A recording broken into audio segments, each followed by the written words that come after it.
Sa sumunod na balon ay naroon po ang babaeng nakaluhod na parang may hinahanap.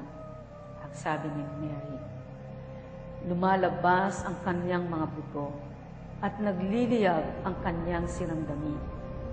May maliit na apoy na nagliliyab sa paligid ng paa niya, kung saan siya nakaluhod, at kinalmot niya ang tabihan ng asupring balon. Kumapit ang apoy sa kanyang mga kamay at patuloy na nalalaglag ang patay na laman habang siya'y nagbuhukay. Ang iyak niya, Panginoon, Panginoon, gusto kong lumabas. Habang nagmamasid kami, sa wakas ay nakarating siya sa iba ng kapangyarihang ibibigay niya sa akin. Kahit na ganoon, patuloy pa rin akong pinalapit ng Panginoon. Ngunit inisip ko, may bukas pa ako o susunod na araw. Pagkatapos isang araw, habang nakasakay sa kotse, nakabangga ng bahay ang aking driver at ako'y namatay. Panginoon, tulungan mo akong makalaya.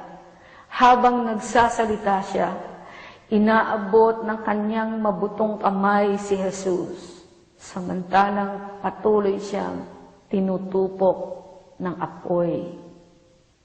Sinabi ni Jesus, nakahanda na ang kahatulan. Tumulo ang luha sa kanyang pisngi sa paglipat namin sa kasunod na balon.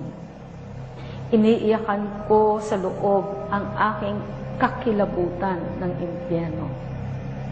Mahal na Panginoon, sabi ko, totoong totoo ang kaparusahan kapag nagtungo rito.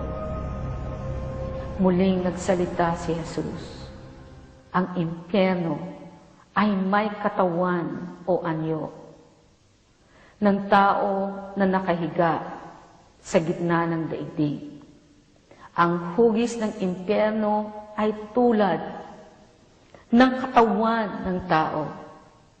Napakalaki at maraming silid ng pagdurusa. Totoo po ang impyerno.